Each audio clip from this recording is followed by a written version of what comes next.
नमस्ते बच्चों। आज सभी को कहानी पढ़ना और सुनना बहुत पसंद है ना। तो कहानियों से हमारा मनोरंजन तो होता ही है, साथ ही साथ हम बहुत सारी अच्छी बातें भी कहानियों से सीखते हैं। तो हमारे जीवन में जब मुसीबतें आती है और वो उन मुसीबतों से हम जब घबरा जाते हैं, उदास हो जाते हैं, तब ऐसे समय में जीवन की समस्याओं से लड़ने का संदेश भी यही कहानियाँ हमें देती हैं।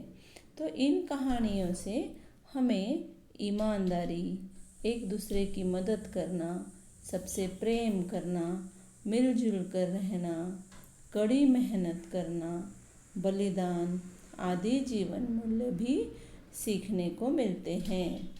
बच्चों, परियों की कहानियाँ तो आप सभी को बहुत पसंद होंगी, है ना। तो हम भी आज एक परी की ही कहानी पढ़ेंगे।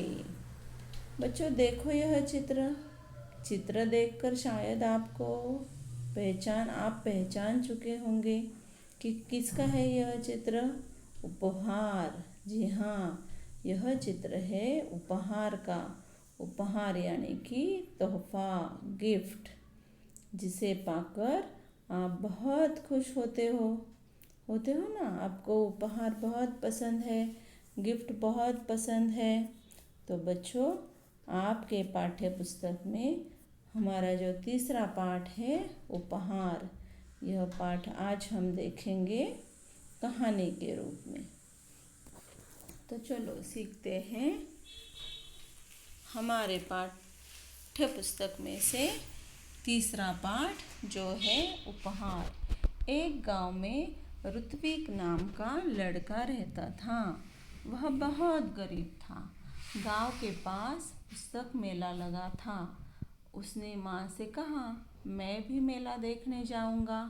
उसकी माँ बोली, देखो घर में कोई बड़ा नहीं है, तुम अकेले कैसे जाओगे इतनी दूर। बेटा, मेला देखने की जिद छोड़ दो, चलो दूध पी लो।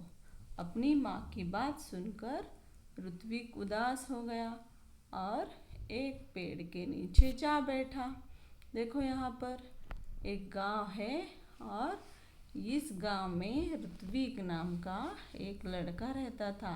वह बहुत गरीब था और उसके गांव के पास एक मेला लगा था। उस मेले का क्या नाम था? पुस्तक मेला। क्या नाम था? पुस्तक मेला यानी कि बुक फेयर, जहाँ बहुत सारी पुस्तकें हमें देखने को भी मिलती है और हम वही पुस्तकें खरीद भी सकते हैं। तो ऋत्विक अपनी माँ से कहता है कि माँ, मुझे मेला देखने जाना है।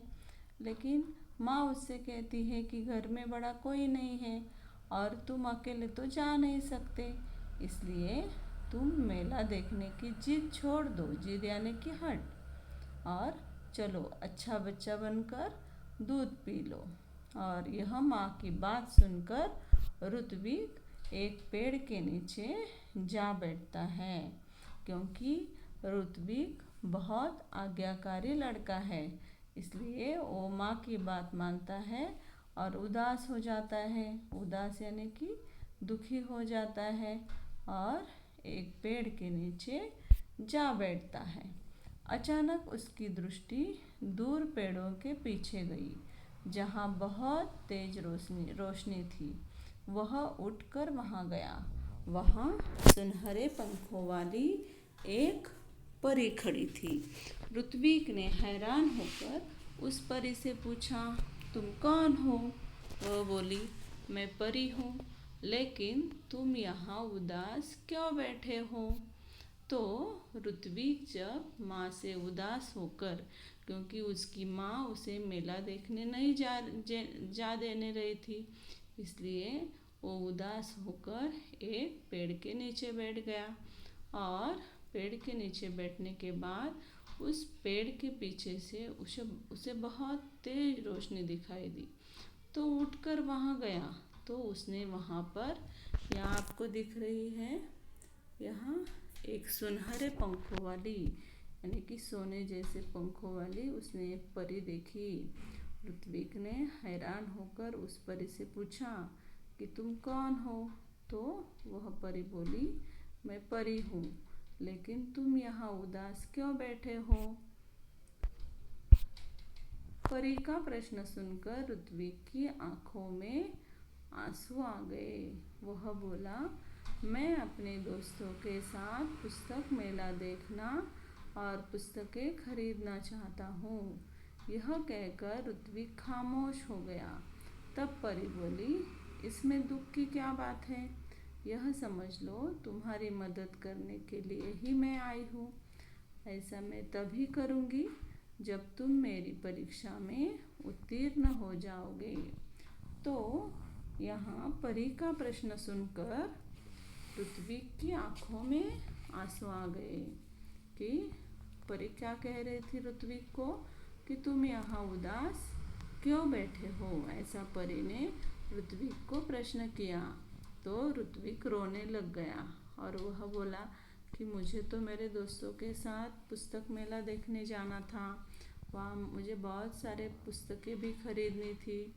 तो यह कहकर ऋत्विक चुप हो गया, खामोश यानी कि चुप। तब परी बोली, इसमें दुख की क्या बात है?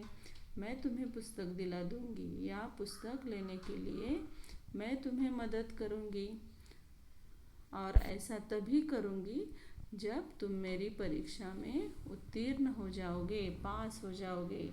यानी कि यहाँ ऋत्विक की परीक्षा कौन लेने वाली थी? परी लेने वाली थी। तब ऋत्विक को प्रश्न पड़ता है कि कौन सी परीक्षा है? ऋत्विक ने पूछा। परी ने कहा, बता दिया तो परीक्षा कैसी? ऋत्विक ने परी से प्रश्न पूछा कि कौन सी परीक्षा है? तुम मेरी कौन सी परीक्षा लेने वाली हो?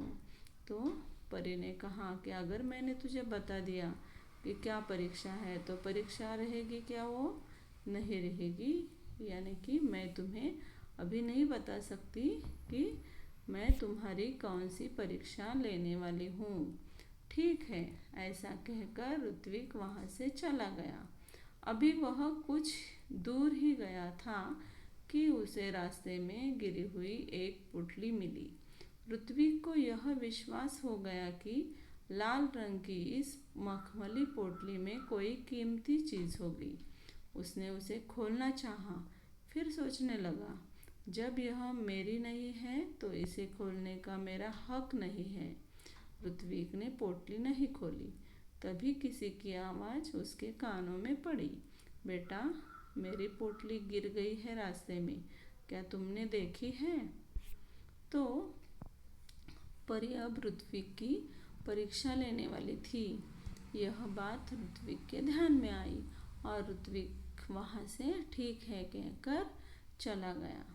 रास्ते में जाते जाते ही उसे एक गिरी हुई पोटली दिखाई दी।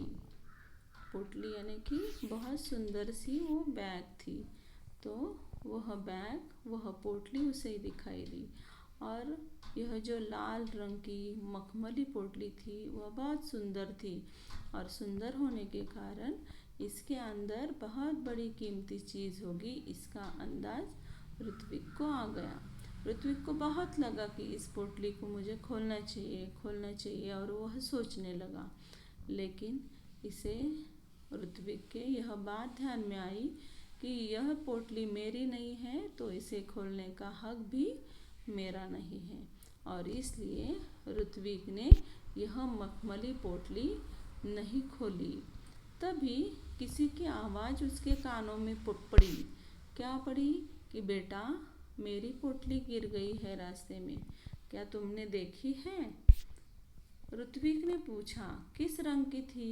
लाल रंग की, राहगीर ने बताया। और कोई पहचान बताओ, ऋत्विक ने राहगीर से कहा। उस पर एक परी का सुनहरे रंग में चित्र बना है, राहगीर का जवाब था। ऋत्विक ने अपनी थैली से जब वह पोटली निकाली तो उस पर छपा परी का चित्र चमकने लगा। ऋत्विक ने वह पोटली राहगीर को दे दी। यहाँ देखो, एक राहगीर ऋत्विक से पूछ रहा है क्या तुमने मेरी पोटली देखी? तभी ऋत्विक ने वह पोटली पीछे छिपा दी और राहगीर से उसने पूछा कि किस रंग की थी आपकी पोटली? तो राहगीर ने बताया कि लाल रंग की थी। तो ऋत्विक ने उसे और एक प्रश्न पूछा कि और कोई पहचान है उस पोटली की आपके पास? तो ऋत्विक ने राहगीर से कहा कि उस पर एक परी का सुनहरे रंग में चित्र बना है। और हाँ, उस पोटली पर एक परी का सुनहरे रंग का चित्र भी था। राहगीर का जब जवाब आया तब ऋत्विक ने अपनी थैली से जब वह पोटली निकाली तो उस पर छपा परी का चित्र चमकने लगा था और ऋत्विक ने यह पोटली राहगीर को दे दी। सुबह उठकर वह वहीं पहुंचा जहां उसे परी मिली थी। देखा तो वहां कोई नहीं था। वह बैठ गया। उसकी आंखों के सामने वही लाल रंग की पोटली दिखाई देने लगी। तभी तेज प्रकाश फैला। सामने परी खड़ी थी। परी के दोनों हाथ पीछे थे। परी ने पूछा, कैसे हो? ठीक हूँ, ऋत्विक ने जवाब दिया। तभी परी ने कहा, अपनी आंखें बंद करो, मैं तुम्हें इनाम दूंगी। किस बात का? ऋत्विक ने पूछा।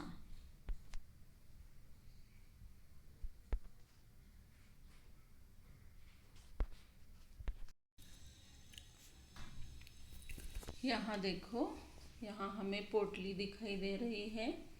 तो सुबह उठकर ऋत्विक उस पेड़ के नीचे पहुँच गया और वहाँ उसने देखा तो कोई भी नहीं था। तो वहाँ वो बैठ गया और उसके आँखों के सामने वही लाल रंग की पोटली दिखाई देने लगी और तभी तेज प्रकाश फैला। तो उसने सामने देखा तो सामने एक परी खड़ी थी। परी के दोनों हाथ पीछे थे। परी ने पूछा उसे, कैसे हो? तो ऋत्विक ने जवाब दिया, ठीक हूँ। तभी परी ने कहा, अपनी आंखें बंद करो, मैं तुम्हें इनाम दूंगी। तो ऋत्विक ने उससे कहा, किस बात का इनाम आप मुझे देना चाहती हो? और अगला पार्ट हम कल देखेंगे।